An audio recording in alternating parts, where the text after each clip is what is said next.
Assalamu alaikum class. I am your computer teacher Farwa Ayub. Hope so you all are well. Today we are going to start our new topic of unit number 1, difference between an algorithm and flowchart. Class आज हम लोगों ने बात करनी है difference between N algorithm और flowchart की। हम लोगों ने एल्गोरिदम और फ्लोचार्ट को डिटेल में पढ़ लिया हुआ है। आज हम लोग इसकी सिर्फ डिफरेंस की बात करेंगे। तो हमारे पास एल्गोरिदम क्या होता है? Right the steps in human understandable language, ऐसे स्टेप्स लिखना जो ह्यूमन बीइंग आसानी से समझ सकें, और वो किस लैंग्वेज में होते हैं? ह्यूमन लैंग्वेज में, मतलब हमारी नेचुरल लैंग्वेज में। और फ्लो चार्ट क्या होता है? Is a graphical representation of process to solve a problem, ऐसा प्रोसेस जो ग्राफिकली रिप्रेजेंटेशन के थ्रू प्रॉब्लम को सॉल्व करे। अब हम लोग बात कर लेते हैं इसकी बुक से हमारे पास क्या डिफरेंस होता है एल्गोरिदम और फ्लो चार्ट के दरमियान। वो जो हमारे पास एल्गोरिदम और फ्लो चार्ट का डिफरेंस बिल्कुल ऐसा है जैसे हमारे पास एक स्टोरी होती है और एक हमारे पास मूवी होती है।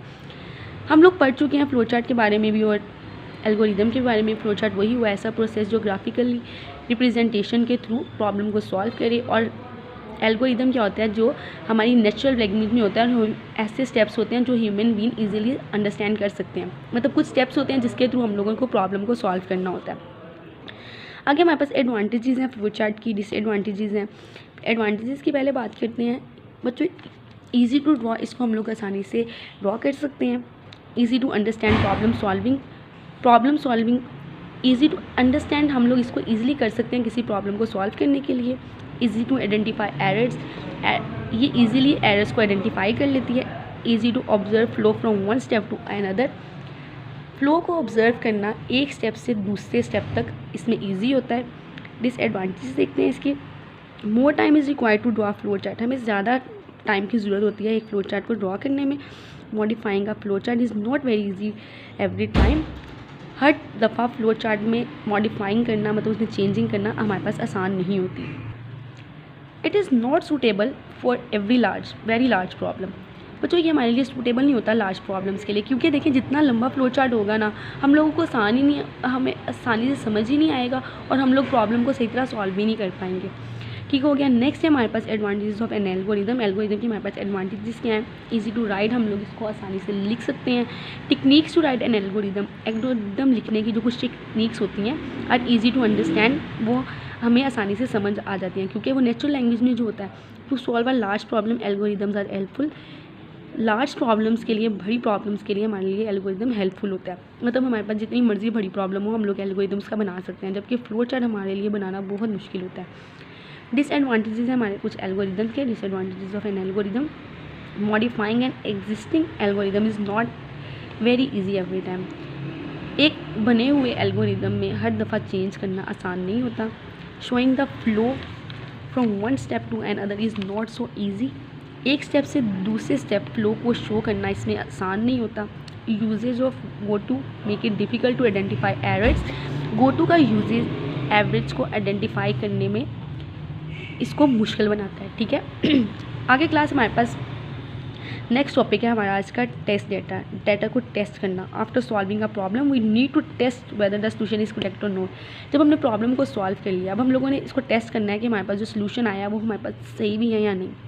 And for testing we need test data, testing करने के लिए हम लोगों को टेस्ट डेटा की जरूरत होती है। For example, if we want to test the algorithm to find the largest among 3 given numbers, हम लोगों ने एल्गोरिदम फाइंड करना है, एक एल्गोरिदम बनाना है और फाइंड करना है 3 नंबर्स में से लार्जेस्ट नंबर को फाइंड करना है। तो हम क्या करेंगे, हम लोगों को 3 वैल्यूज़ की ज़रूरत होगी। हम कौन सी वैल्यूज़ ले रहे हैं? N0, N1, N2।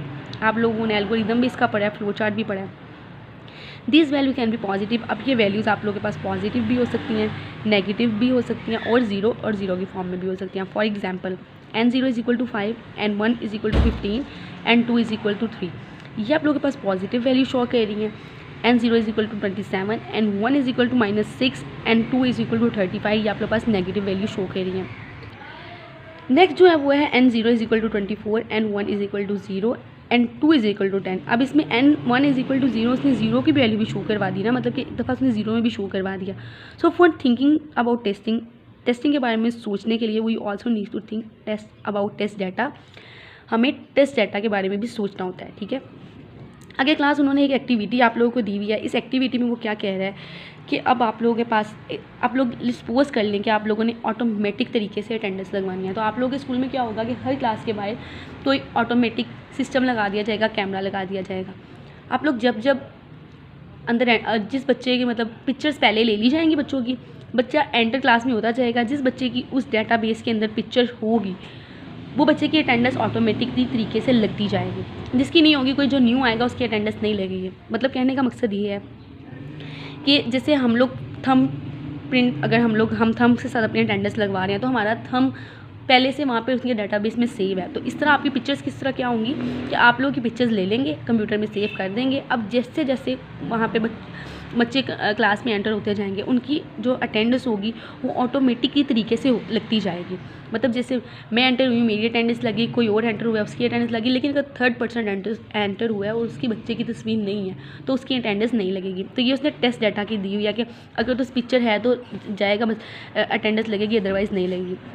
नीचे कुछ दिया भाई, आप लोग खुद पढ़ें, लोग ये पढ़ने वाली चीज़ है। इसके अलावा इंपॉर्टेंस ऑफ टेस्टिंग है, इंशाल्लाह इसको नेक्स्ट लेक्चर में देखेंगे। आज के लिए इतना ही, अल्लाह हाफिज़।